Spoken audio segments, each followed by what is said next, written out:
All right, so we're back for episode 8 of Spring Football Reports. We're starting a couple minutes late. That's my fault. Wanted to make sure I had my notes in order before we got going here tonight.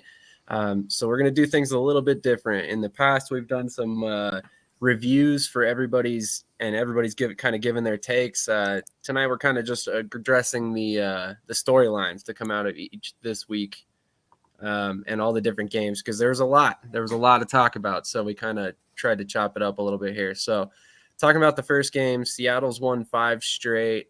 Let's go to Krish. Krish, what are your thoughts on Seattle winning the last 5 games? Yeah, I'm really liking Seattle. I think they have a chance to go on a nice little run here. Maybe even make a championship. They, with their new addition, which we will talk about, I think that they are looking up real good. Ben DiNucci is still, he's still off. He's still making bad reads. But their defense really picks up for it, And I think their offensive line does a great job. And they have a good receiving core. So I'm high on Seattle. I think they really regrouped over the last couple of weeks. So, yeah, that's what. Well, let's go ahead and talk about their big addition. I mean, obviously, they were already on a run, 5 straight wins. They picked up former 2-time 1,000-yard rusher in the NFL, Philip Lindsay, kind of adding to that backfield and making that offense a lot more dangerous, in my opinion. So how big of an addition do you think that is, Krish?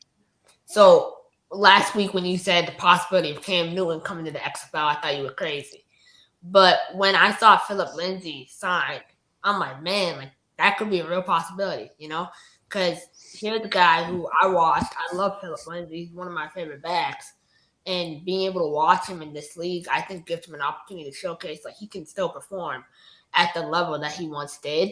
He may never get to that level, but he can be an RB2 in the NFL. So he's able to prove that by coming to Seattle and getting actual film. Because otherwise, he's just going to be a guy they bring in for a workout, And let's be honest, right? They bring so many guys in for workouts during the course of the season that a workout can't really tell you as much as you need to know as actual game film. So I think this is a great opportunity for Philip to prove himself to get to the next level. Absolutely. I kind of liken it to basically playing 3 extra preseason games. It's basically 3 preseason games worth of film for him for the NFL. Michael, what are your thoughts on this addition and Seattle's run they've been on? So this move is interesting to me only on the front of it's so late in the year. I don't know what kind of impact he's necessarily going to be able to make right away. It definitely is great for the playoff push, because they definitely needed it with Morgan Ellison going on the reserve list. The guy is he's proven in the NFL that he can play, but he's 28. He hasn't really got any fair looks since he kind of left Denver for the most part, as far as shaking it out amongst actual rosters. He reminds me of a poor man's Warwick Dunn. That's not a knock on him by any means. I just don't know if he has the same talent level as Warwick Dunn had, but he runs very similarly. So I think the XFL is a perfect spot for him. I just don't know where the impact is going to come. They're going to need to make the playoffs, I feel, to be able to reap the full benefits of what he possibly can do. But it definitely adds an exciting element, and it's gotten people talking about the XFL, down the road. They have a big matchup this week against DC. I don't know what his impact will be in week 1, but I do fully expect him to be out there at least attempting.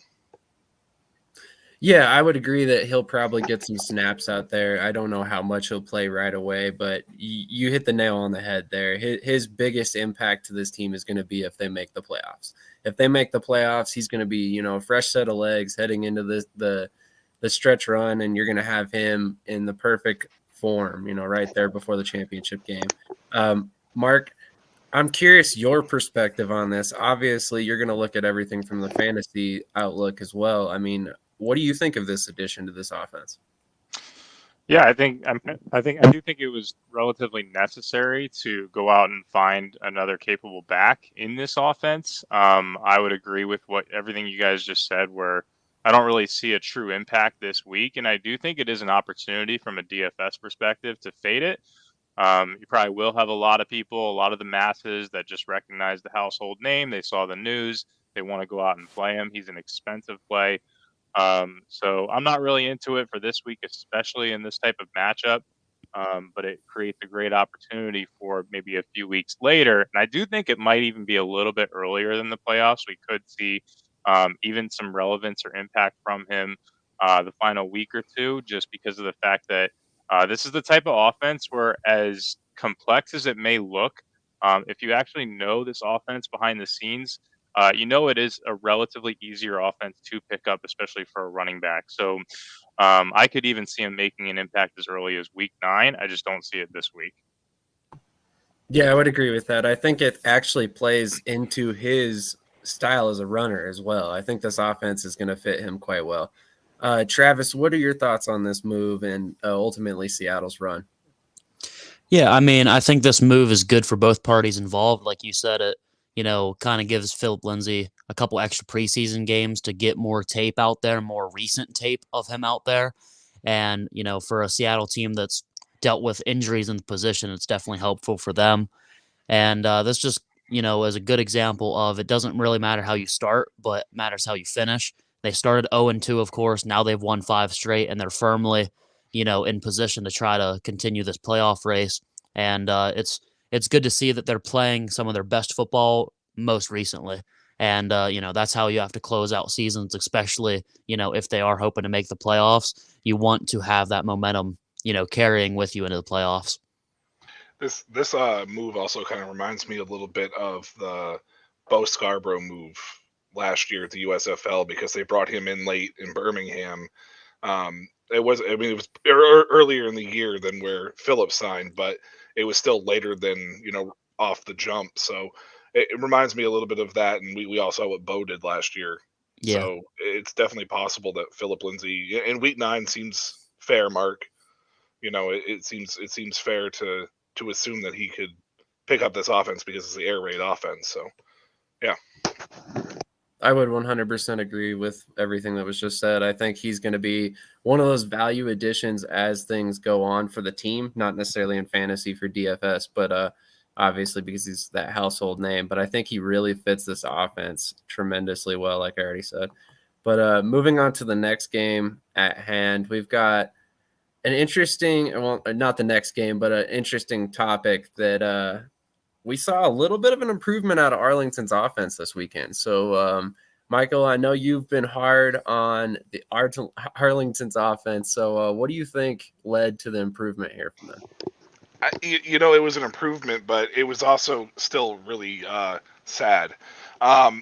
There was a point in the broadcast that I was watching this game, and something through my Twitter, an alert came up that they had 265 yards of offense, which was the highest total that they had all year. And just as that tweet came through, I looked up, and it said Ben Dunici, 249 yards passing. And I was just like, oh, I don't know. Like, it's so great that they're, have the highest output total for them on offense, but they still are almost being outgained by one individual on the other team. I don't know if anything necessarily led to it. It just looked like that they were a little more aggressive getting the ball down the field. The offensive line still struggled, though. Drew Plitt obviously got hurt. Well, there's a signing coming out of today that happened that because of that reason. And 15 points is still under 20. They still have only scored 20 once, I believe, and that was off 2 defensive touchdowns. So the team is still, I don't know what it is offensively. I don't know if it was just because it was a softer defense. They went to a more vanilla basic defense. I don't know what caused Arlington to suddenly have this output, explosive output of 15 points and under 300 yards of, well, they might have actually cracked 300 yards total offense at the end of the day, but it was just, it was nice to see them moving the ball. But I just don't know if it's sustainable or if it's just a one-off outlier. That's all. Yeah, that's fair. That's fair. I mean, we'll see how things go down the stretch with Luis Perez there now and Drew Plitt now injured, as well as the addition that we will discuss a little bit later on. But we'll go ahead and move on from Arlington's offense. There's not really much to discuss there, so we won't spend a whole lot of time on it. I do want to say I think the key to this game, though, was Davion Smith without Jordan Evans on the opposite side. So when we saw that come out with inactives, we made a switch on our showdown lineups and made a lot of money Friday night. So that was great. And Jordan Evans and he didn't have a whole lot of snaps the week before. So I personally think that they got exposed. If he continues to remain out, that might be a huge problem with Seattle down the stretch here. I'm glad you added that in there because that's a great point. I mean, I definitely think Davion Smith he's got something to prove after last season. But moving on to the Vegas game, Vegas recently made the move to trade away Luis Perez, and I was watching the waiver wire all week, expecting them to sign a quarterback, and they never did. And then pretty soon we heard Jalan McClendon was going to get the start.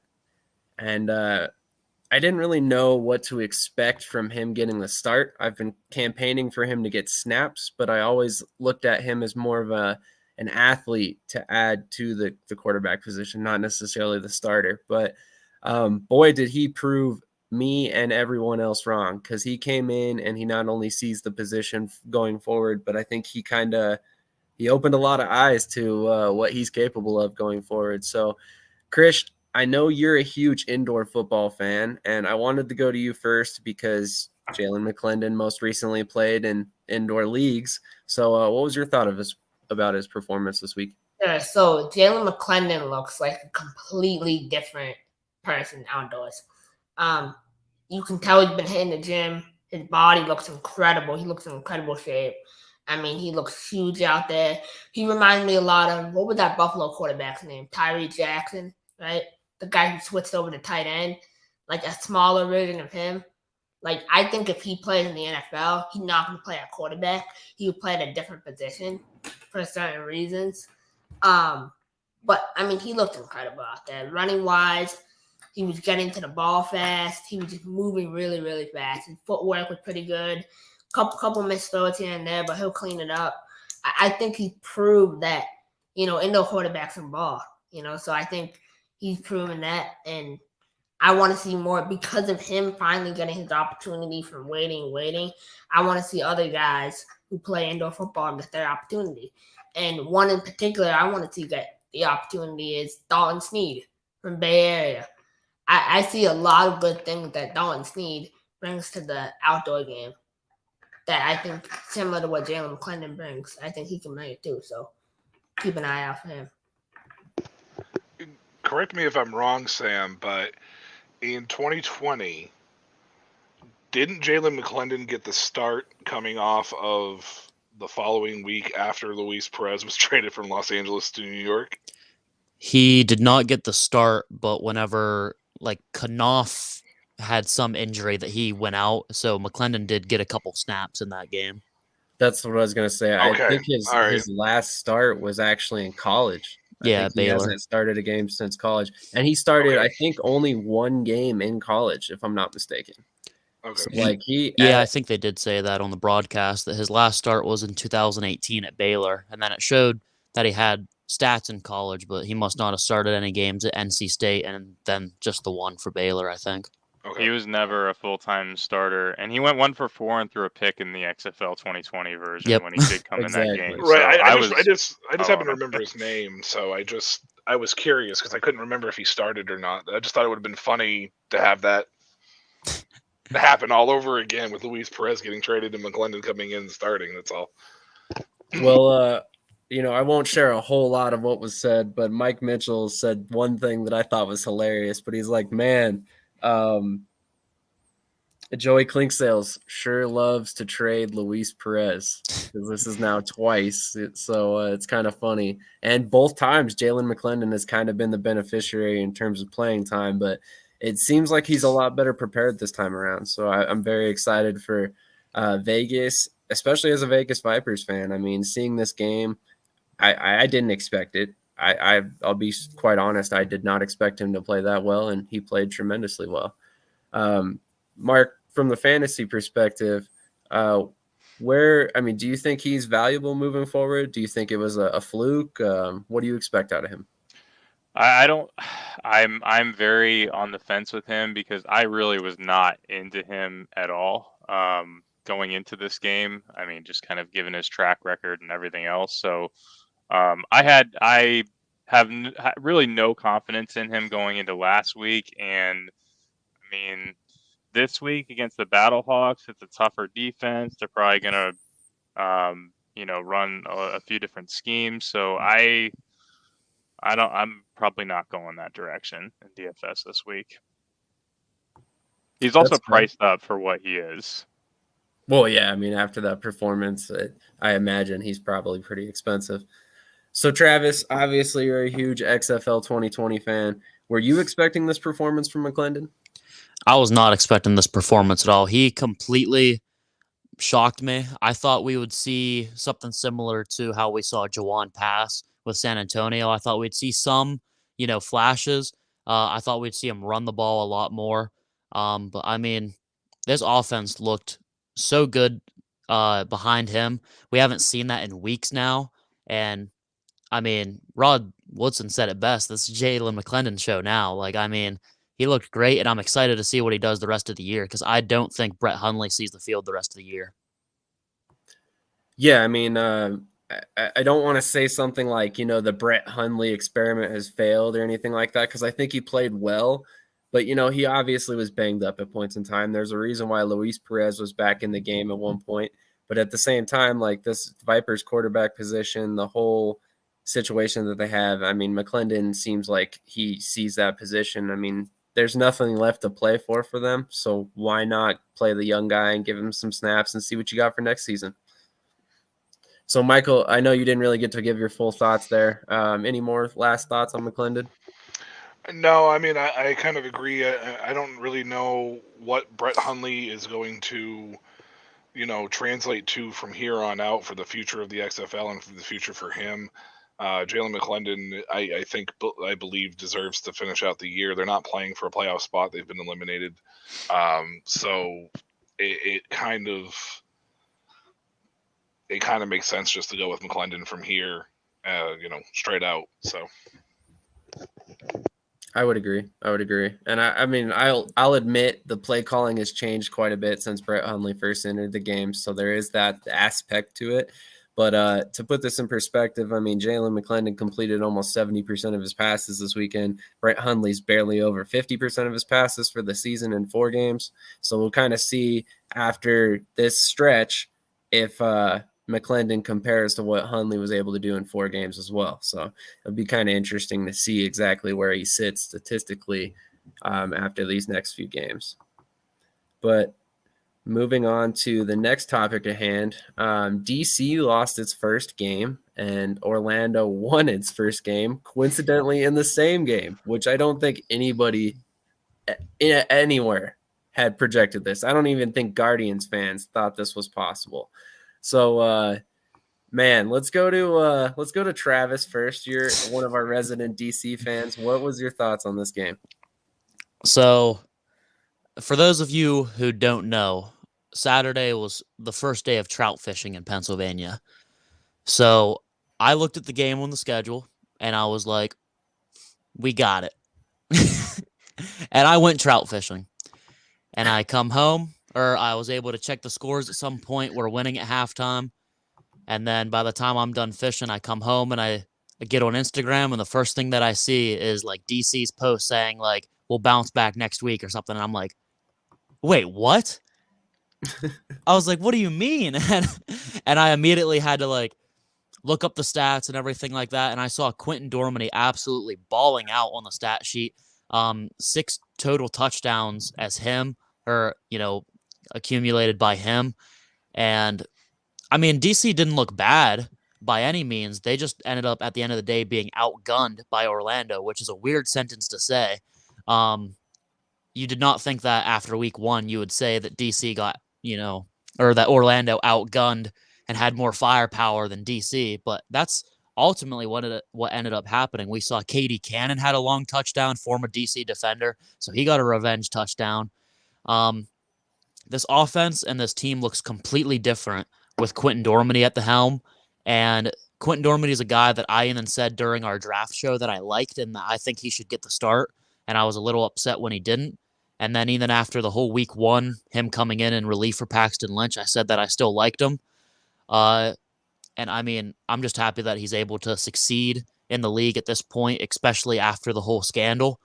And he played like he should be on an NFL roster. I'll just leave it at that. I don't think that can be quite argued at this point. I mean, he's made Orlando relevant 100%, and they look like they might actually have an outside shot at the playoffs, which was a crazy statement just a couple weeks ago. Mark, why don't you give us your perspective on Quinten Domady's performance the last 3 weeks? I mean, is that a guy that has to be a must start? Well, from a DFS perspective, he was very inexpensive last week, so we went very heavy on him. Definitely didn't expect this type of performance. He got a lot of those kind of fell into the end zone a couple times, so got teed up a few times there for sure. So I don't think we're going to see that every week. And even going into this week, I think it's going to be a much more tamed looking performance. I think this is probably the high of his season, of course. So I'm probably going to fade it, just given that his price point did increase and the fact that, DC has a very bad pass defense. I've been saying it for a while. I think people are finally starting to realize that, and the stats are, really starting to carry that out as we progress in the season. It actually reminds me of the Dallas Cowboys defense a few years ago with Diggs. And, the guy was a ball hawk. He got a lot of interceptions, but he also was an overly aggressive cornerback. And I look at Michael Joseph, and he really, to me, is a similar type of player. So DC, they're just going to give up a lot of yards, but in the meantime, they will force turnovers, causing all these wild and crazy games that they've been in this year. That's a pretty fair take. I mean, we saw him jump a couple routes, and some were successful, and some haven't been successful, to be completely fair. Michael, what are your thoughts on this game? And then we're going to go ahead and skip ahead to your new favorite segment. So I think that this game was more of a defining moment for Orlando than it necessarily was DC. I think it told more about where Orlando has been going the last few weeks than where DC is at. I still think DC is the best team in the league. I think they have the best overall team in the league. I think that the passing yard stat on defense is a little it's a little slanted a little bit because DC is such a control, tempo team that they get up and teams just abandon the run and throw all over them. Now, it is concerning when you're getting into the playoffs side of things, the amount of yards that they do give up. This game just kind of looked like I caught a little bit of it. It was my anniversary weekend with my wife, so I didn't get a chance to watch the whole game. But from what I saw, it looked like that Greg Williams didn't have his full playbook open for the defensive side. And by the time that he fully opened it up, Orlando had a ton of confidence. And Quinten Domady was able just to make throws that normally you wouldn't have thought so. I didn't see as much movement on the defensive side pre-snap that we usually see, at least in the beginning part of the game. And then you start seeing it pick up a little bit later on. But I still think DC's front seven, their linebacker play and their D-line play is still extremely strong. So it kind of masks a little bit of what the secondary weaknesses are, which is always kind of what you want anyways if you're going to have a softer secondary. So I think that DC is still the best team in the league. I just think they just kind of overlooked Orlando. But as far as Orlando is concerned, I think they're starting to believe down there. And I think that they're starting to, you see the confidence, you see the swag. Dormady's coming out, and he's won me over as a fan. I was not a fan prior to the season. I didn't really like him a lot, but the way he's handled himself, not as just as an individual, but as a leader for this team, the fact that he's still out there balling out for a team that he easily could have just been like, peace out, like I'm done. It shows a lot to his character and his fortitude to where he wants to be. And I am, with as bad as Arlington and San Antonio is, I would not be surprised to see Orlando run out,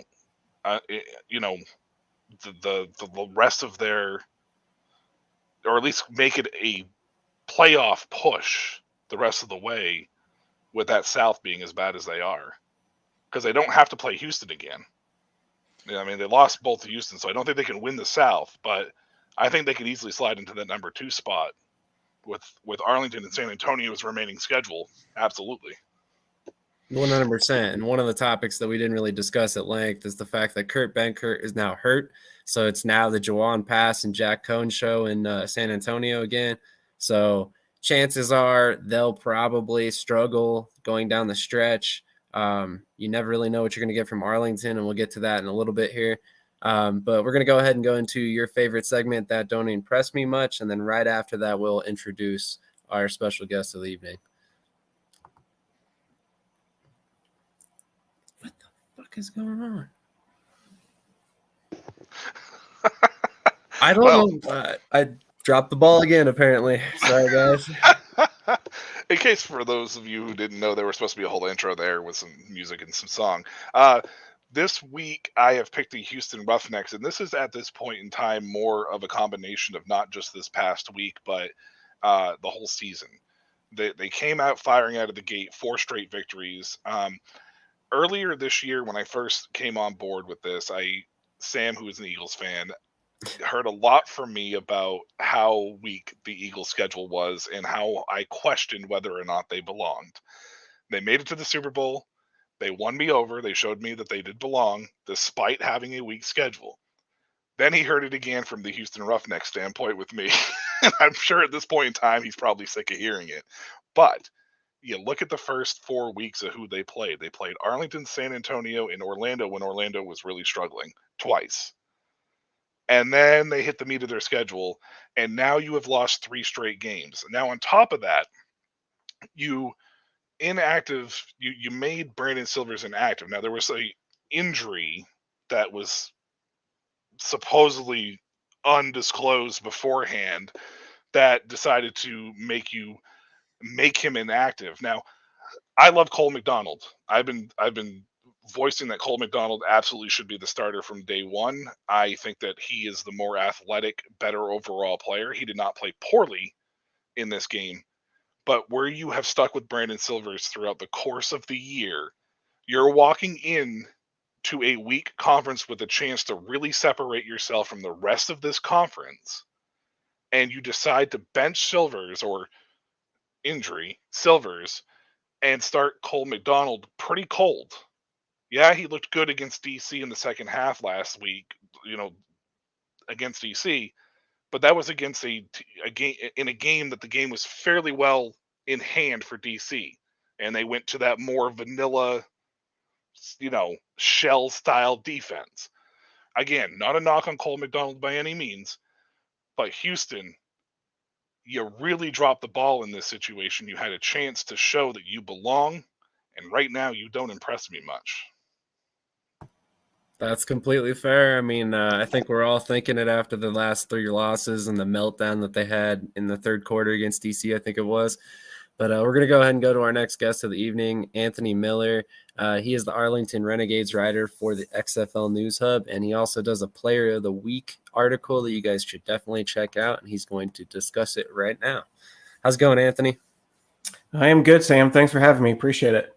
Absolutely. Always happy to have another Eagles fan on. Absolutely. So I was curious, who are your players of the week this week? Well, offense, I mean, pretty obvious. It should be Quinten Domady. He probably put up the best single game performance out of any offensive player this season. I mean, some may make the argument about Abram Smith's 200-yard, 3-touchdown game, but Quinten Domady had over 300 yards passing, 3 passing touchdowns, 3 rushing touchdowns. I mean, his story is just fantastic. I know you guys were just talking about it. I mean, all the adversity he went through at the beginning of the season with the news about the alleged news that he was, giving plays to other players and then being cut and then being put on the president's list, and then to be brought back the way he has played the last few weeks has just been nothing short of spectacular. So he absolutely deserved to be the player of the week, and plus leading Orlando to their first win in a win against a undefeated DC Defenders team. There's no one more worthy of it. So Quinten Domady is my offensive player of the week. Defensive player of the week, I'm going to go with Delonte Scott. I think he's been kind of my defensive player of the week. I thought he had a good game against the Vipers, 7 tackles, 1.5 sacks, 2 tackles for a loss, 1 forced fumble. I thought he played really well. I think he's been kind of overshadowed by how Jordan Williams has been playing with the San Antonio Brahmas. So I'm glad that he's getting his spotlight. So I wanted to kind of showcase how good he's been. He's probably been arguably the second or third best in that defense behind Jordan Williams. So for me, he's my defensive player of the week. Special teams, I'm going to go with Fred Brown. This was a really tough one for me. I thought about Hagman with St. Louis since he got the XFL record for the longest field goal. But Fred Brown was the first one to return, a kickoff for a touchdown. So for me, that seemed like a pretty easy choice just to go with him. But I thought about Hagman, kind of went back and forth. But Brown had the kickoff return, plus he had the receiving touchdown in the first quarter as well. So he made a significant impact on that Brahmas team. So I gave him special teams player of the week. Very nice. Very nice. I feel those are all great picks for sure. So I wanted to get your take. Obviously, we spoke about the fact that you are the Renegades writer for XFL News Hub. What are your thoughts about Kelly Bryant being added to the roster and Drew Plitt hitting the reserve list for the rest of the season? I mean, I know a lot of people are not going to be heartbroken by losing Drew Plitt, but he knows the offense. It is a loss for the Renegades, no matter how you look at it. He knows the playbook well. He is an athletic quarterback. I thought of him and Kyle Sloter. He obviously ran the offense better, and that offense was good. Especially, last week they were good. It was really the first game this year. They had over 300 yards of total offense, and he was a big reason for that. So I think he deserves a lot of credit for that aspect. With that being said, I mean, Kelly Bryant, I don't really know if he's going to play. That's just my thing. Between him and Kevin Anderson, I mean, Kevin knows the offense well. He's been with the team all season long. I can really see Kevin Anderson being the backup for the rest of the season. I don't know if Kelly Bryant's ever going to be active. I know he won't be active this week. They're probably going to do the same thing to him they did with Luis Perez last week. And since he doesn't know the offense, they'll probably make him inactive. Luis Perez probably comes in as the starter, and Kevin Anderson is probably going to back him up. But I don't know what kind of impact Kelly Bryant's going to have. It just feels like more of a depth move. So, I mean, it's a cool name. Obviously, he was a good player in college. He's a name that a lot of people know if they follow college football. But, I mean, he hasn't really done much in his professional career.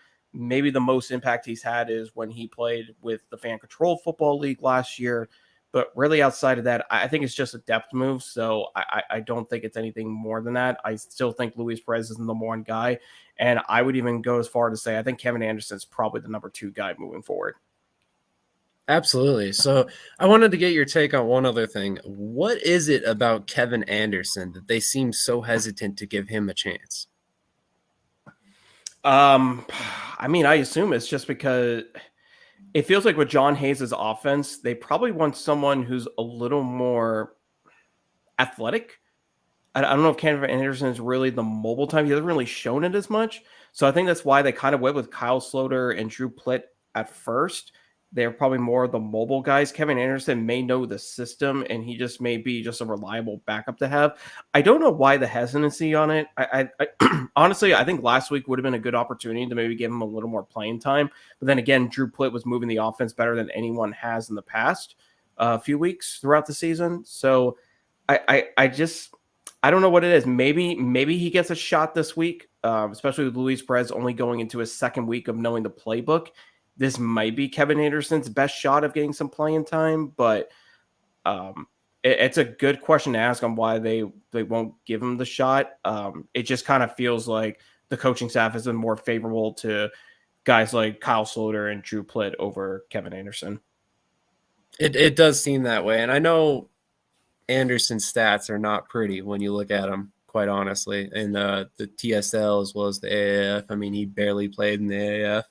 But it's interesting to see nonetheless. I mean, they keep bringing in other quarterbacks, and he seems to be like just kind of the forgotten guy there that just keeps on kicking. But he seemed to think that he was going to be the guy moving forward last week. Evan kind of shared some of his posts in the group chat last week, so it was kind of interesting to see his perspective. Krish, I wanted to get your take as well. Obviously, you're a huge Kelly Bryant fan. What is your thought process here? So I don't understand why Kelly Bryant would join this team if he knew he was going to be the third string. Like, I feel like he would want to play right away, obviously. And, like, we kind of saw what Kevin Anderson has to offer. I mean, no offense to Kevin, but Kelly just better. I've watched Kelly Bryant play in pro leagues. Kelly Bryant's a CFL quarterback. He was a backup for a year. He has experience. He balled out in the FCF. And I know that's it. That's Travis's cat, by the way. But I think that it's interesting because you look at the transition, right? Like DeAndre Francois, when he came into the Expo and didn't look too good. Like, he balled out in the FCF, but that transition didn't really carry through, right? I want Kelly to get a chance. I'm sick of seeing these guys get signed to teams and not get a chance. Like St. Louis, for example, right? AJ played really well. But they have a guy on the team, Manny Wilkins, right? Arizona State. Solid QB there, hasn't gotten a chance because AJ plays so well, right? And we get to this point and we see guys inactive like Quinten Flowers, Francois, Lynch, all these guys are inactive. Like, in my opinion, don't overload on quarterbacks. Keep 2 guys. You don't need 3. Or if you can have 3, but give the new guy a shot. Don't sign a guy just to be a body. Kelly Bryant's not a body. Kelly Bryant's a baller that deserves an opportunity.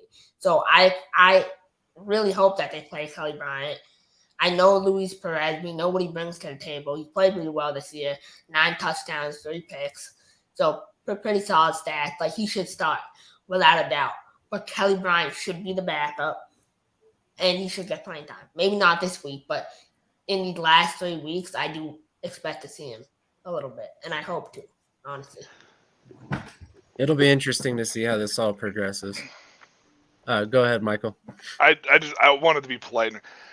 Krish, you're on this Kelly Bryant kick, and I love the passion for you with the Kelly Bryant situation, but I'm looking him up as far as his professional stats are concerned here, and I don't know where you're getting this hype train from, compared to what I'm reading here.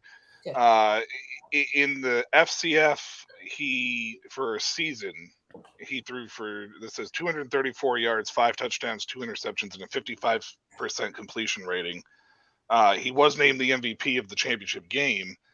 And we all know that indoor does not translate to outdoor, whereas Kevin Anderson with the Conquerors of the TSL ended up with 59 for 103, 682, 5 touchdowns, and no interceptions during his split time with Brandon Silvers with the Conquerors in 2020. So the percentage completion isn't the greatest, but the fact that there was no turnovers there and he threw for 682 and I'm assuming limited playing time is a lot more impressive than Kelly Bryant's professional career.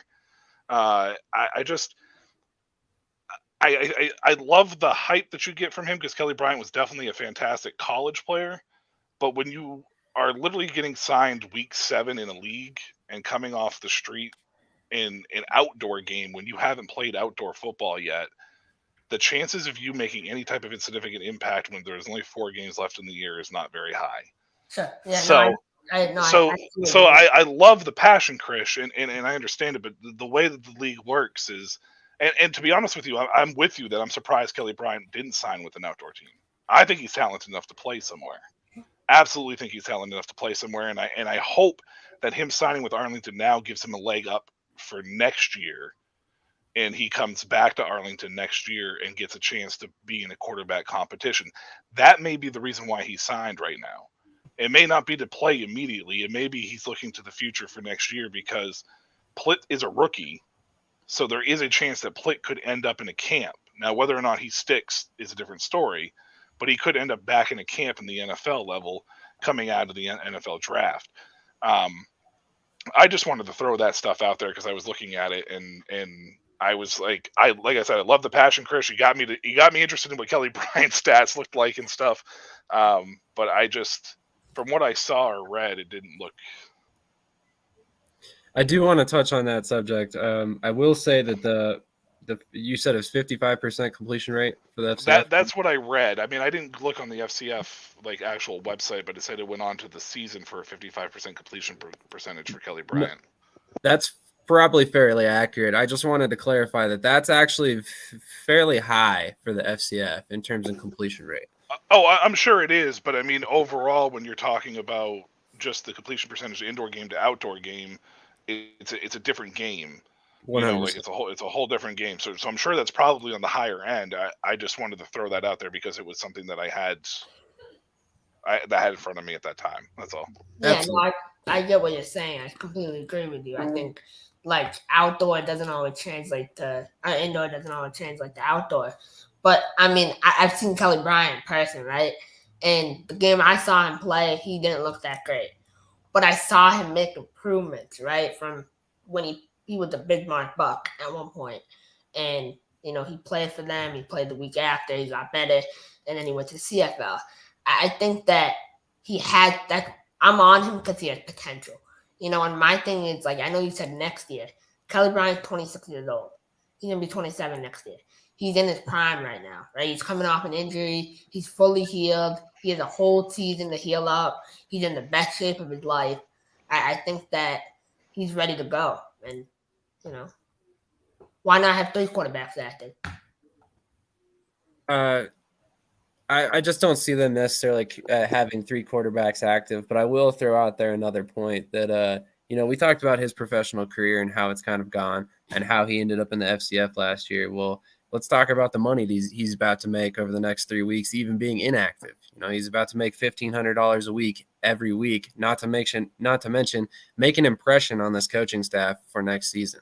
So that right there is enough of an opportunity that it's worthwhile for a guy who was just in the FCF last season.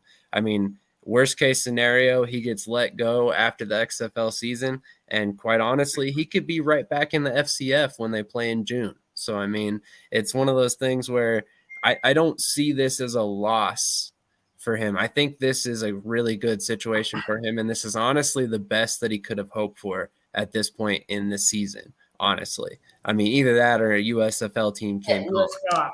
Yeah, which you're right. That is totally an opportunity that is probably, I don't necessarily want to say it's probably available to him, but I'm sure that he might be looking to that as well. You know, maybe he can turn some heads somewhere. You know, maybe he's keeping himself relevant, and that's a factor as well. But anyway, Anthony, thank you so much for your time. I appreciate you coming on. It was really good grabbing your players of the week, and thank you for your takes on the quarterback situation with Arlington. If anybody knows it, it's you. I think you spend more time with Bob Stoops than his wife does. But so that's definitely handy to have your take for sure. I appreciate it. Well, thanks for having me on. I appreciate it. Absolutely. Have a great rest of your night, and we'll catch you next week, hopefully. Will do. Thank you. Later. All right, so I wanted to move on to Mark's players of the week because I'm sure they're going to differ from Anthony's because the players Anthony's are listing are the most expensive players available currently. So, Mark, what are your thoughts on the DFS players of the week? Well, I think we're at the point in the season where a lot of the sneaky plays have really started to dwindle here. I think we have a lot of kind of smoke and mirrors when it comes to player selection and what we saw from some recent performances last week. So at the quarterback position, I'm not messing around. I'll pay all the way up. I'll go DiNucci. I know some of us are not a big fan of his play. He hasn't been perfect, but at the end of the day, the stats are there. He's in the offense to continue to put up numbers. AJ McCarron, he's old reliable here. The only thing we have to, I guess, take note of is he got a little banged up there. So I know he came back in the game and he seemed fine, but I do think that's something to just keep a close eye on just in case.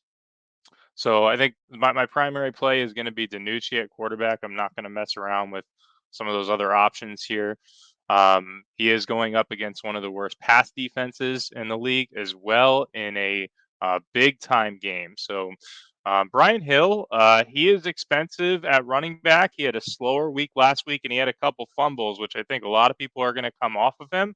But I mean, if you watch the broadcast, you saw that Anthony Beck, despite the fumbling issues, really didn't lose a whole lot of confidence in him. And quite frankly, I think there was even a quote of him, pointing out how happy he was when he bounced back after, making one of those plays. So I still thought he ran hard. He did decently well. Just statistically wasn't his best week. So we're going to see some probably lower ownership at his price point, and he sees the worst rushing defense in the league with the Vipers. John Levitt on the other side, the Battlehawks defense has yielded a lot of yards, specifically towards that because of the Abram Smith performance. However, I do think John Levitt is the best running back in this Vipers offense. With the loss of DeAndre Torrey a few weeks ago, it's very clear that he's also the pass catching back in this offense. Since we're playing on DraftKings in a full PPR, it makes me interested in him at just $5,200. Wide receivers, we have Ja'Cory Pearson. I'm not messing around here at this point in the season. We, to kind of know what some of these players are and a lot of the main roles across the league here. So, for me, Pearson has had a few slow weeks as well. So going along that same general theme, he's up against a weak pass defense. Probably still going to garner some significant ownership, but it might be lower than some other weeks in comparison. So I'm willing to pay up on Ja'Cory Pearson. I think this could be the bounce back spot here for him. And then I do think a sneakier play, a guy that we did see back for the first time, is Marcel Aitman. Do want to keep an eye on him and his status throughout the week, but he did see 29 snaps last week. He had 5 targets. He only caught 2 of those targets, but he is cutting into Hakeem Butler's route share. So when we talk about ownership, we're going to see a lot of people gravitate towards Butler at those top price points. I think Butler is around like 10,700 or something like that. This is a very weak pass defense, and I could totally see Aitman taking some of those red zone snaps. So just $4,100 and low ownership, and a guy that should be expected to be involved. I'm interested on that front as well. Very interesting. Definitely great picks. I mean, a couple of those players have been super consistent, so why not roll with them? All right. So I got a question about your picks real quick. So we saw I made my team together, and I was kind of depending on Darius Shepherd, and Darius Shepherd ended up having a decent game to end up putting me winning some money last week. With that loaded receiving core, they got Austin Proehl, Hakeem Butler, Marcel Aitman, like you talked about. Is there still good value in Darius Shepherd, do you think? He's an expensive price point, but I'm there with you. I've been playing him the last few weeks. I did think that he made more sense against that defense last week. But I would say for me, I play probably 8 to 10 lineups per week. So I'm going to have a little bit of exposure to Shepherd. Can't fully fade him just because he's probably one of the most dynamic receivers in the entire league. So I wouldn't blame you if you went that route. I just feel if he's seen a number of good weeks that defenses might hone in on him, especially going into this weekend here.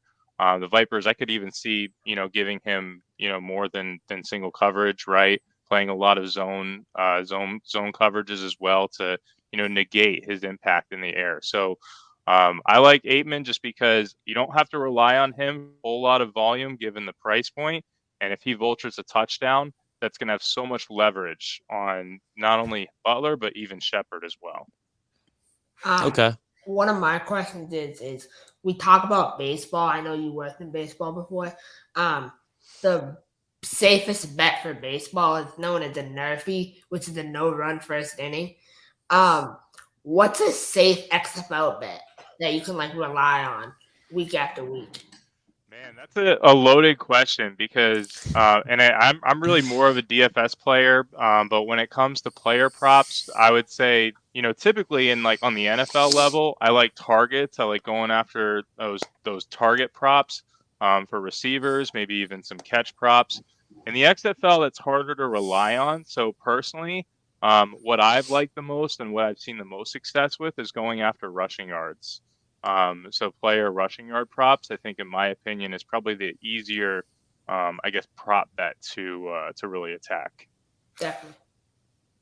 You see a lot of guys see a little bit more consistent volume at the running back position, where receivers are a lot more volatile on a week-to-week basis. For sure. Great points. That's typically why I lean running back early in drafts when it comes to fantasy. Yeah, you can always count on them to get a good amount of volume for you. Although that thinking has kind of changed over the last couple of years to wide receivers with the PPR leagues. But I wanted to double back around. We didn't get much time to talk about the Houston quarterback situation. And I know there's a lot to unpack here because, like Michael talked about in his segment, we went from seeing Brandon Silvers being the starter for 6 weeks and playing pretty well. In fact, I think he's second in the league in passing yards. He's relatively high on the completion percentage rate. He really was having a solid season. And then the game against DC came. And in the second half, they pulled him for Cole McDonald. And Cole McDonald had a relatively good game. But like Michael said, that game was pretty well in hand by the time Cole McDonald entered the game and was playing soft coverage. So how much of what he's done so far this season is the fact that he's entering games late in the game or in the red zone? And how much is it his potential?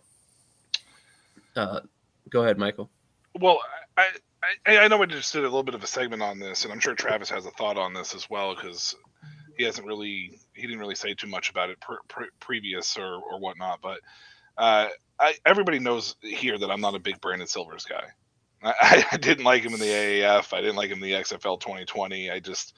He was just the guy that never really struck with me. But Houston was playing well. I know that they lost to Seattle, but that game was closer. At least score-wise, they still had a chance, even though Seattle kind of shot themselves in the foot in that game. In the game against DC, it was just, I think Houston benefited from being at home for 3 of the first 4 games, and then they had 2 straight away games. And I know that the travel, everybody does the same amount of travel, but the atmosphere is different when you're not playing at home. So I don't know if it was just one of those things where he may not necessarily have expected how good the DC defense really truly is, or whatever it may have been at that point in time. But I think that it was a mistake just going, okay, 2 straight losses, we're going to bench you and just ignore what you had done. Even though it was against a softer part of your schedule, Silver seemed like he had a pretty good grasp of this offense. And he was pushing the ball down the field, and Cole McDonald is a better athlete. He's a better overall, more dynamic player than Silvers. It just struck me as weird because of what he had been doing. Because, like you said, he's like second in the league in passing yards, and all this other stuff. Like, I just didn't think it warranted an automatic bench in this injury, that popped up suddenly. To go to Cole McDonald at least as a starter. I think you should have worked McDonald in more, for sure, because he is the more athletic and dynamic quarterback. It just, something about that situation just rubbed me the wrong way. And I just thought it was too quick. It was a knee-jerk reaction, in my opinion. And I think it possibly could have, I think that game against St. Louis could have gone in opposite direction if Silvers had started, if you want my honest opinion. It's very possible. Travis, I know you have some thoughts on Cole McDonald. Yeah, I mean, I like Cole McDonald as a player, and me and Michael constantly talked about through the season of saying the real Brandon Silvers is going to show his true colors eventually. And, we kind of saw that a little bit whenever they started playing the tougher teams in their schedule. And like we've already spoke about, this is their 3rd loss in as many weeks to a team who started off 4-0. So I think some of that is them playing tougher competition, but I would agree with Michael. I don't think it shouldn't have been such a drastic change. I would have liked to see them split the snaps, more in this game. They'd labeled it as a triceps injury, and Michael's thinking that's kind of a fake, but I don't know.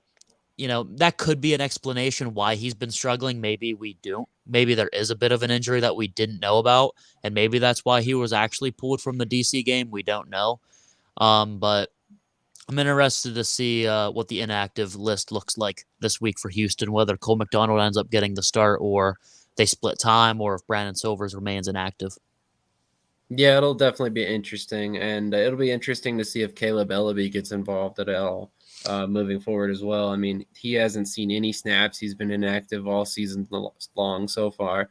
And then I wanted to discuss the statistics real quick by Brandon Silvers because as of or heading into this week, he was third, but he was behind AJ McCarron by just 22 yards passing. He has been completing 61.8% of his passes, 11 touchdowns, 5 interceptions, and relatively decent statistics. The one thing I will point out is his yards per attempt is one of the lowest in the league, next to Jack Cohn. So that is something to think about because he has been attempting a lot of passes. So that's part of it. But at the same time, his completion rate's also relatively low. This past game against the DC Defenders, the one that kind of prompted this change, he was 10 of 17, 111 yards, 0 touchdowns, 1 interception. Cole McDonald entered the game. He was 8 of 11, 194 yards, a touchdown. I do want to throw out there that 85 yards of that came on one play.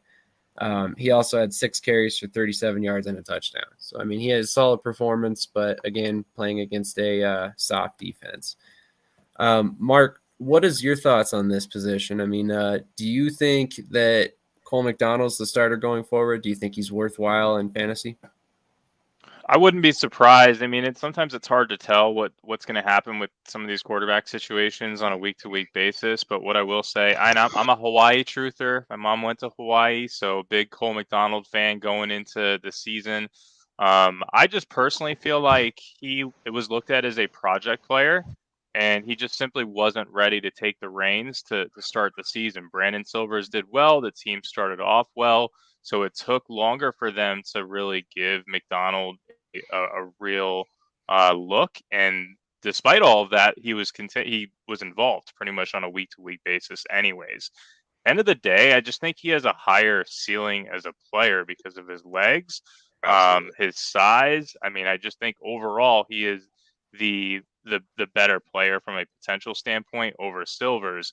And Silvers was kind of that safe vet. They really knew what they were going to get out of at this level of football. So I think they just looked at that DC game as the opportunity to fully insert McDonald in as the starter.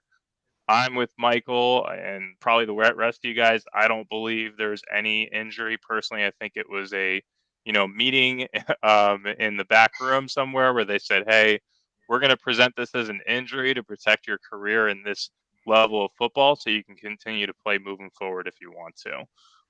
So I wouldn't be surprised if it was McDonald the rest of the way, especially given, I mean, he did put up the numbers. He played well enough to continue, holding down the starting spot.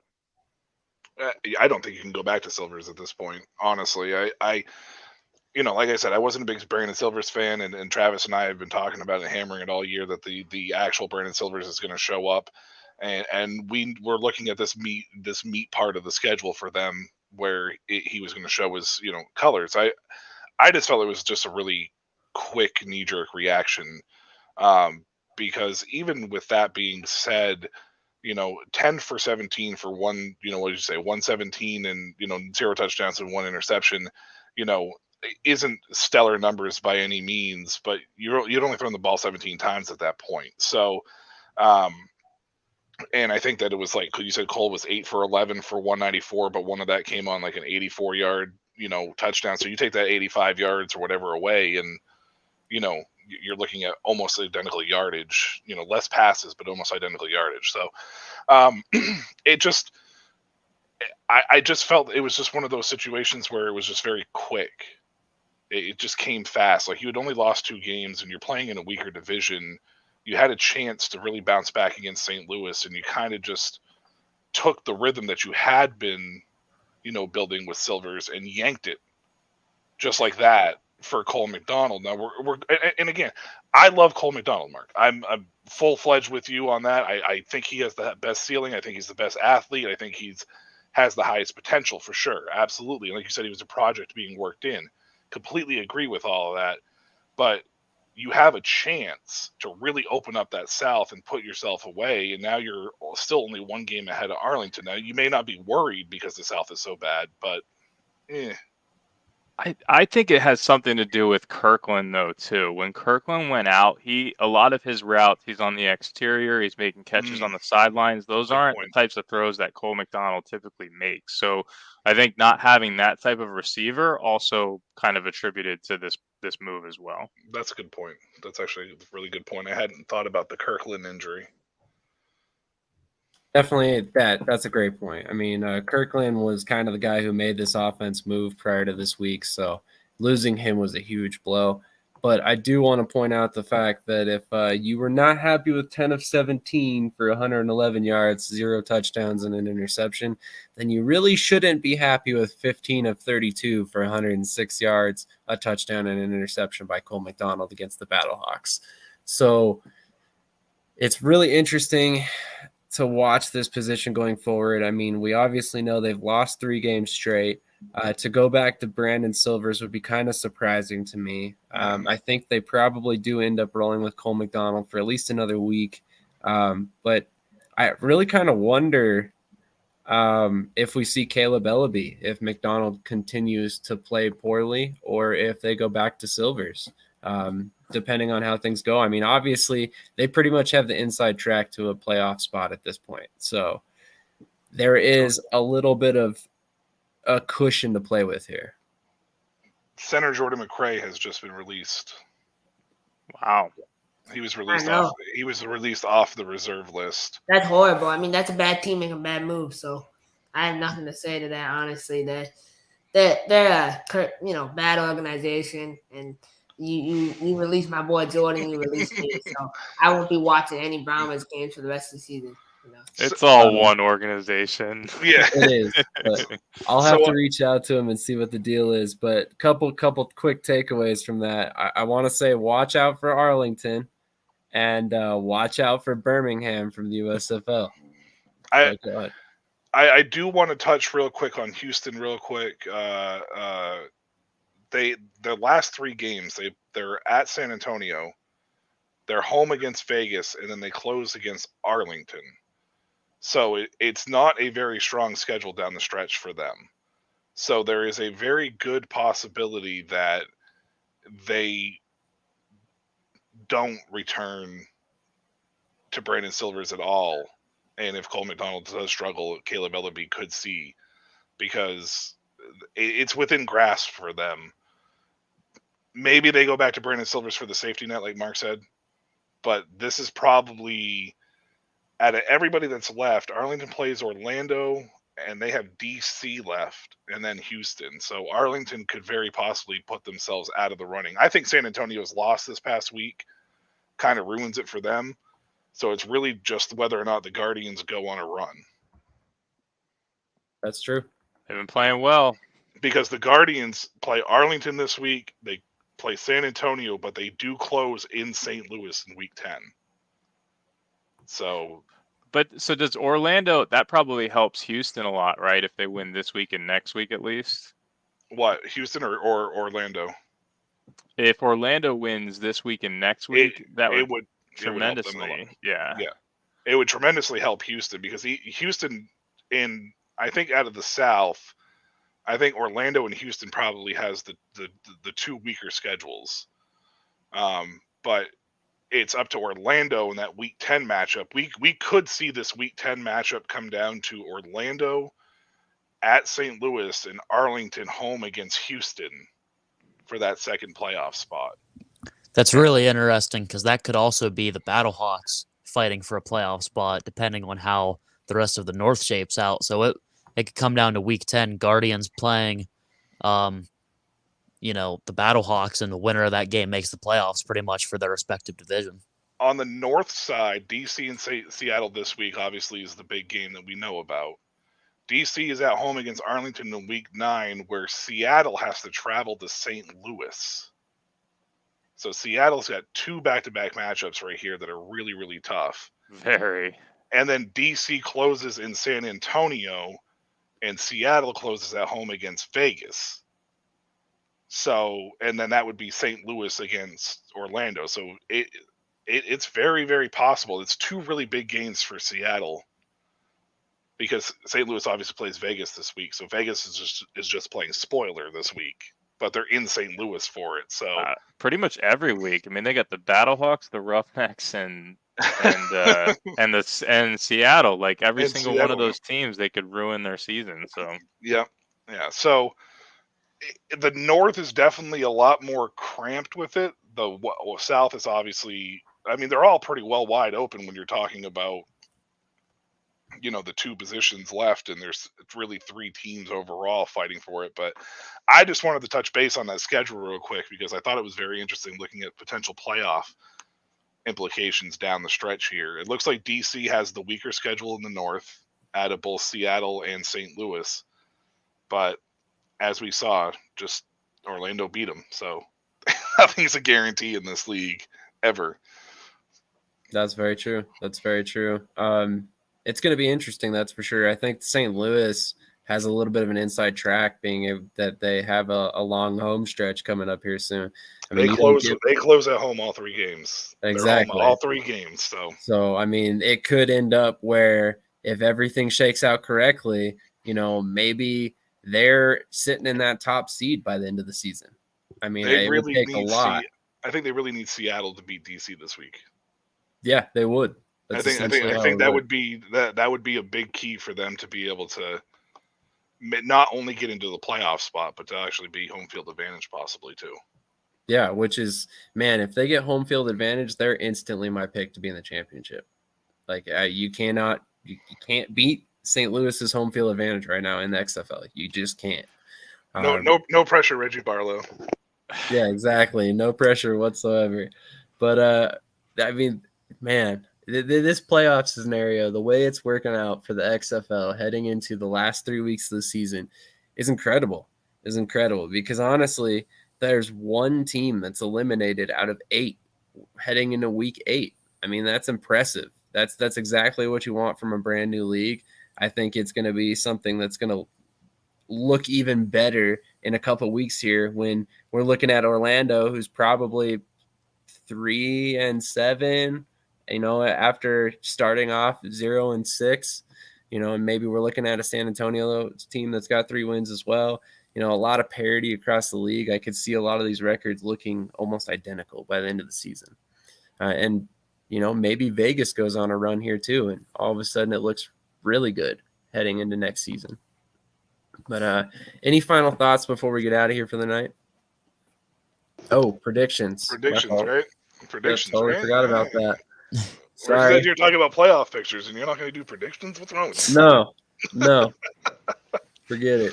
Oh man, killing me. Trying to look toward next week without even thinking about the scores. All right, so the first game of this weekend is the Vegas Vipers at the St. Louis Battlehawks, Saturday, April 8th, 1 p.m. Eastern time. Let's go to Chris first, since you've kind of been silent over there. What is your prediction for this game? Sure, I mean, this is a tough one for me to predict. I can't ever go against the Vegas Vipers, unfortunately. I have obligation. So I'm going to have to pick the Vegas Vipers to win this game by 3 points.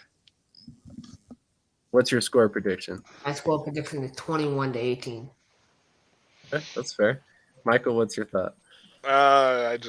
Unfortunately for Vegas, they can play spoiler all they want. I just think St. Louis being at home, they're finally getting their, third home game, and they're in a much, much needed situation where they need to win a game and hope for the best in the Seattle game.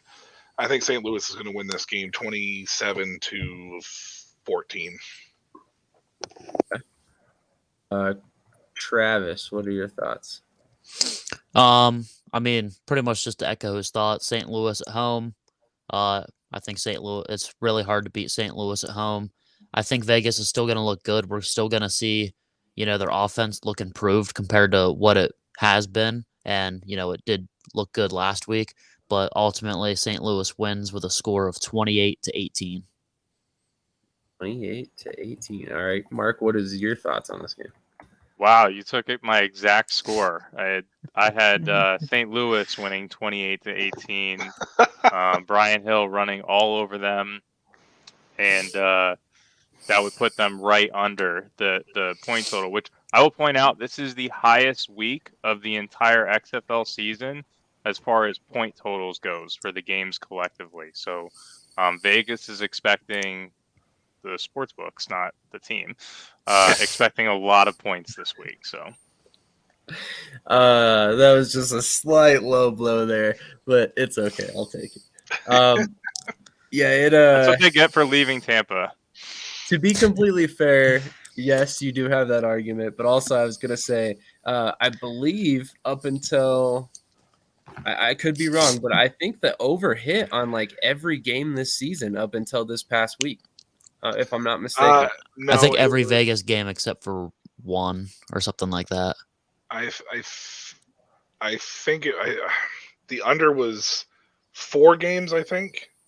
Yeah, I knew it was hit the under. I think it was majority. 4 games. Okay. To be fair, I'm not a bettor. I just know I've heard a lot about the fact that the over is hitting on almost every game.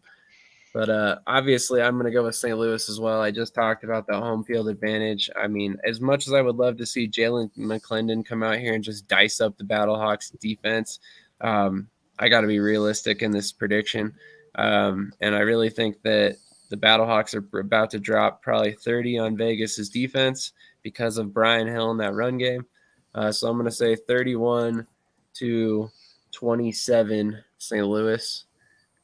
Moving on to the next game, we've got Arlington at Orlando, which, as we just discussed, is going to be a very crucial game for playoff seeding if Orlando has any hope of making the playoffs. So let's go to Krish. What are your thoughts on this game? I mean, you know what I think, right? If Kelly Bryant plays, I think this is a whole different game. But, I mean, I got Arlington winning the game still. I have Luis Perez doing okay. I'm going to go Arlington. I'm going to go like 28-21. Okay, that would be their highest output so far this season, right? Yeah. I mean, I'm not By saying what? it's not possible. Orlando's defense is suspect.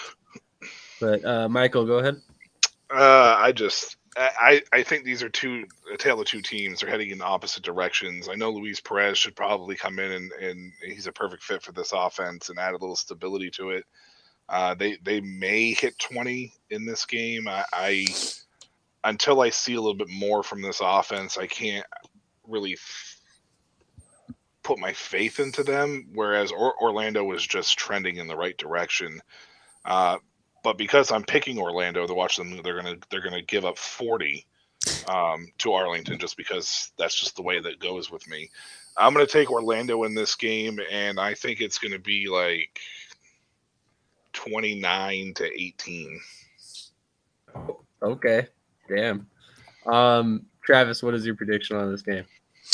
I think Arlington is a team that's babied their quarterbacks pretty much all year and been holding them back with the offense they've been doing. So I think Luis Perez is going to help, but not enough. And I think, like we already said, Orlando's hot right now, and they're going to continue this hopeful playoff push. So I'm going to go with Orlando winning this game with a score of like 25-16. Okay, Mark, what are your thoughts on this game? I've got Arlington 22-19. So the game just hits the under of 41.5. I think that point total is just slightly too high. And I do have Davion Smith having another solid game, not as good as last week.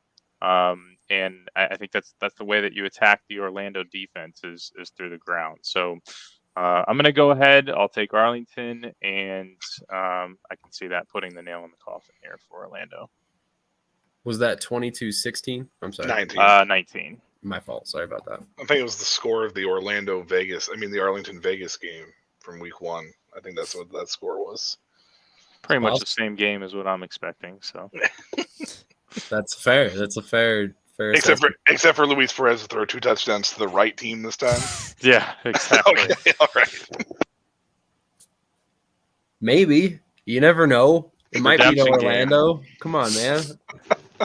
Anyway, I'm picking Orlando in this game. I just can't pick against Quinten Domady right now. He's played so well, and they're so hot right now that I honestly think that it's hard to pick against them. I think his performance has been amazing. His mental fortitude is unrivaled, in my personal opinion. So, yeah, I'm definitely going Orlando here. I think it's going to be a lower scoring game given the two teams that are here, especially because I like Arlington's defense. I'm going to go with 24 to 18. Moving on to the next game, we've got the Houston Roughnecks at the San Antonio Brahmas, which is going to be an interesting game because I could see how this could definitely be another trap game for Houston. And if they come out of this game 4-4, man, it'll be very interesting to see how the South shakes out. Chris, what's your thoughts on this game? This is hard. I like at San Antonio. I don't know what they're gonna do at quarterback yet. I assume they're gonna sign someone else, right? Because isn't Sonnet is out obviously, and then Benaker is gonna be out too, right? Yeah, Benkert's hurt. He broke some ribs, I think, or broke some There's ribs. no way they can start Jalan Pass. I mean, there's no way. He broke 3 ribs. I mean, Jalan Pass cannot throw the ball, like, at all. Like, he's so bad at throwing. And I don't know. I just have to It could be Jack Cohn. Jack Cohn is going to be available, I believe. Houston. I'm going to go with Houston. 35 to 18. Okay. Michael, what are your thoughts on this game? I think the only offense that's been worse than Arlington this year has been San Antonio, or vice versa. I don't know. I mean, they're the bottom 2 in the league, so the quarterback situation is just so hectic in San Antonio right now. If it's Jack Cohn, they have a better chance, I think, than Jawan Pass. I like Jawan Pass, but he's still a project and still really needs time to develop. He's definitely a better athlete than Cohn. I'm not a big Cohn fan, so I don't think it's going to make a huge difference. I think Houston's going to win this game. I don't know if the score will be as high as Chris projected. It might be a little bit lower, like 24 to 15. San Antonio's defense might get a fumble recovery for a touchdown in there, I guess. I don't really know I don't know what this offense is going to do, so. That's fair. Travis, what are your thoughts on this one? Yeah, I just think, even though I've rode with San Antonio a lot, I think they're kind of on the decline right now. And I think that's going to kind of continue because Houston's going to bounce back. So Houston's going to win with a score of 20-12. All right. Mark, what are your thoughts? I got Houston 23-16, so very comparable scores. For me, I just feel like Houston is going to blitz the living daylights out of whoever's at quarterback. I think you can really confuse and mess up Jawan Pass by doing that, and you're testing Jack Cohn's ankle if he's in. So I think that's the game plan. They finally grind one out. It's going to be a grind. That Brahma's defense is good, but yeah, I got Houston 23-16 and taking the under once again. Yeah, I'm going to have to go with Houston on this one as well. I just think that they've got way too much on defense when, like Mark just said, that pass rush is ferocious. We know the Brahmas offensive line has struggled off season. They've already lost a couple players to injury. I just think that Houston's they're going to want this win bad. And then on top of that, all the things I just mentioned about San Antonio, it's just going to be, I think this game's going to get ugly. I honestly think it might be a 30-point game for Houston's offense, or not necessarily Houston's offense. Houston as a squad, some of those touchdowns might come on defense, especially if we see some sack fumbles or something like that. But I'm going to go 30-18 Houston. And then we are going to move on to the final game of the weekend, which is the St. Louis Battlehawks. Skipped a week there. Seattle Sea Dragons. Yep. And DC Defenders. DC Defenders at Seattle Sea Dragons. Sorry about that. I skipped a week there. So let's go to Krish. Krish, who do you think is going to win this game? Seattle. I think Seattle comes out and makes a statement on DC. I think this is going to be the game of the year right here. I'm really excited for this one. DC was weak last week, but I think everyone's making a big deal. They had one bad game. Every team had a bad game. I think Seattle just hot right now. I mean, they're able to rally around DiNucci, even though he makes all the mistakes he does. You know what I think of Steven Montez. We're never going to see Harrison Frost. He might as well retire.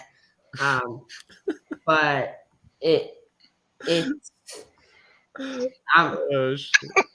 I'm excited. I'm really excited. But then you know what I meant. Like, he might have well retired because he hasn't played at all. You know what like Mark knows. No, I got you. Dude, the way you say stuff cracks me up. I'm sorry. I don't mean to laugh. No, I know what you mean. No, Mark knows because he knows Taylor Cornelius from back in the day. But I think that I don't know. DC is. I mean, they play dirty all year and they're getting exposed for it against a real Orlando beat them because they. I mean, how many penalties did DC commit? You know, after the play stuff, holding, pass interference. That's the way they play. And Greg Williams is a very aggressive coach, and I don't know how long that can pay off for.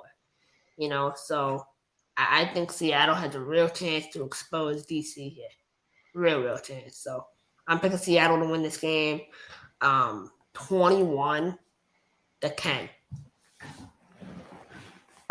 While there was a lot of hot takes in there and some funny takes, I do want to point out that Krish does have a point here that Greg Williams is extremely aggressive.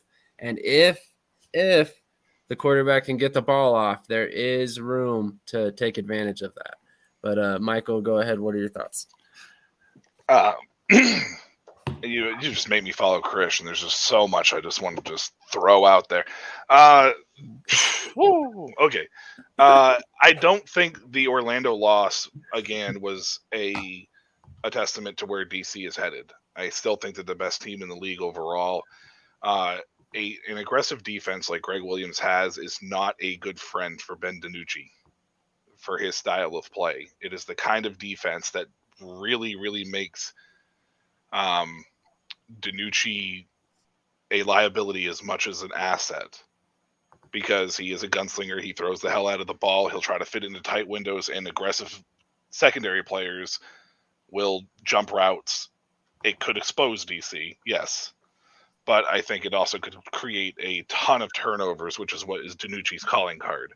This is a different Seattle team than when they played. I think it was like week 2, week 1. They've opened up there, yeah.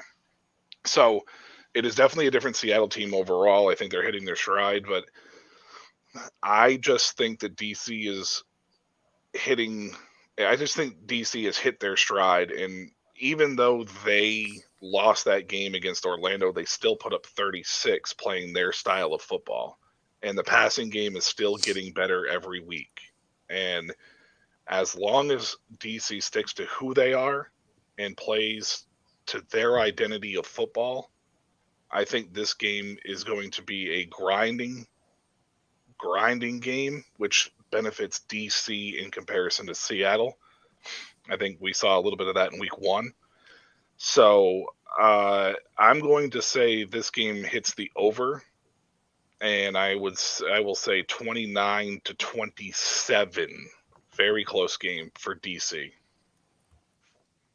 Interesting. Pretty high scoring game as well. Travis, what are your thoughts on this one? Yeah, I mean, just to touch on a little bit of what Michael said, I think both teams are better now than they were week 1. And I ultimately still think DC is the better team. And I think they are going to grind this one out and they're going to bounce back. So I'm going to go with DC here of a score of 28-23. All right, Mark, what are your thoughts? Damn, you guys are we're all pretty close in our scores here. So I got 29-23 with DC.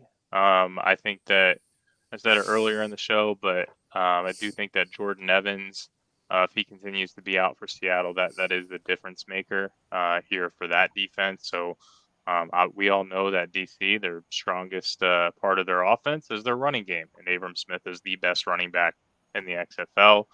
So I'm going to go ahead and lean DC here, 29-20. Did I say 23? I think 29-22. Oh, if you had said 23, you would have taken one score from me and one score from Travis. I know. 29-22. I think 22 is a more probable number than 23. Jesus, look at this guy. Killing me. We're still over on this game. This is the only game I'm taking the over on, so. Sounds like it's going to be 50 points scored, according to everybody here, other than Chris, who just barely shyly made it 31 points. So my pick in this game is actually going to be Seattle as well. As much as I do not like Ben DiNucci, I think that offense or that team in general is extremely hot right now. Like he said again, Greg Williams can get aggressive. I think you can take advantage of that secondary.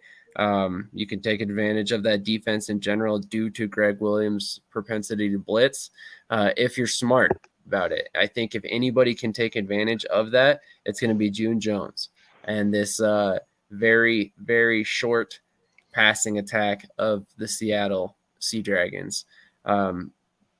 If you look at it, as much as I hate to admit it, Ben DiNucci is one of the most accurate quarterbacks within 10 yards in the league.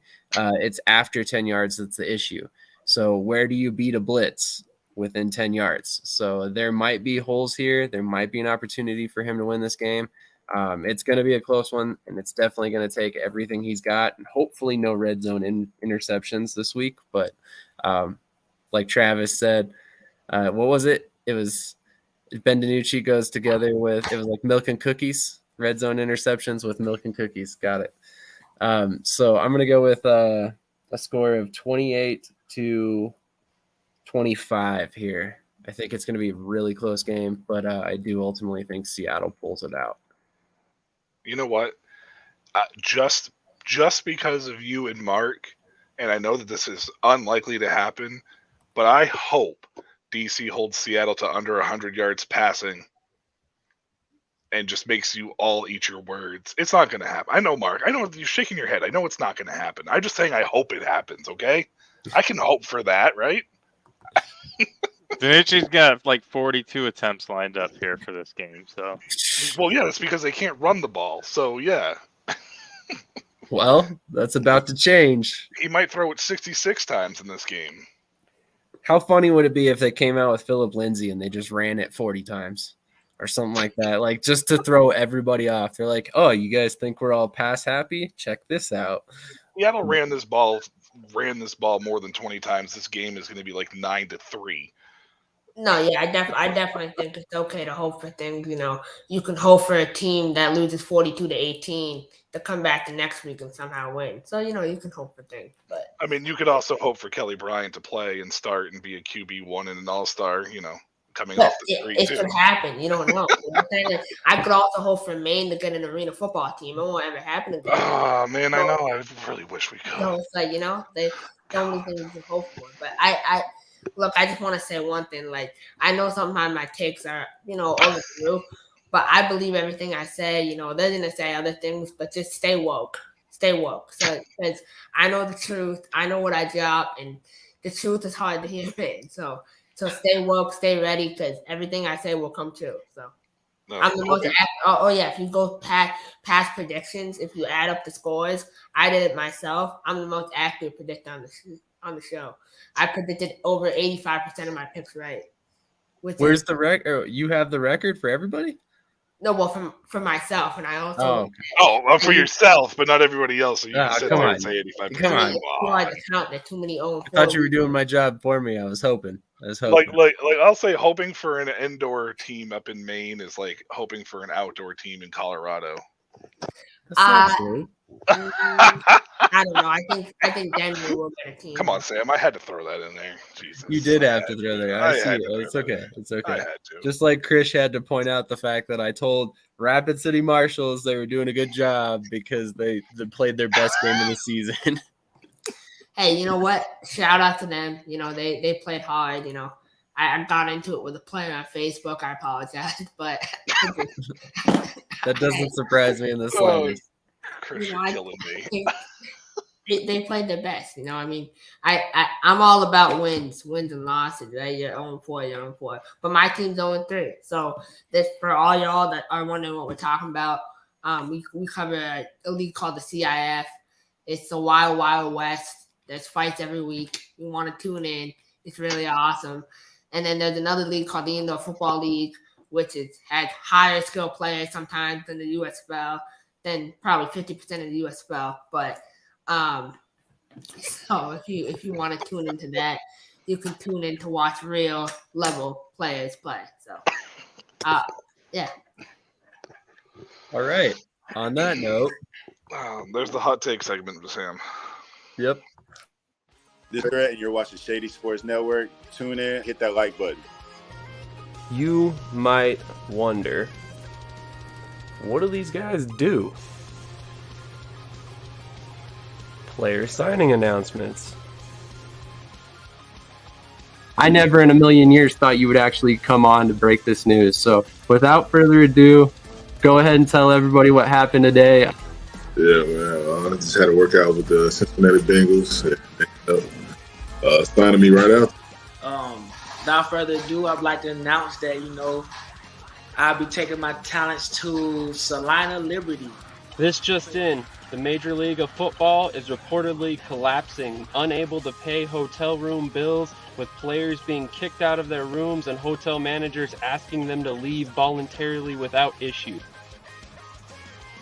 And then we got Lions wide receiver Williams is debuting this week as a starter. That's something to look at as far as the eye test goes. And then another one on the eye test is Mostert might be coming back to Miami. And we can see if he has a role in this offense and see if he can be viable for the next couple weeks coming and help us in the playoffs and possibly towards a championship. That would be very nice because he's sitting on my bench right now.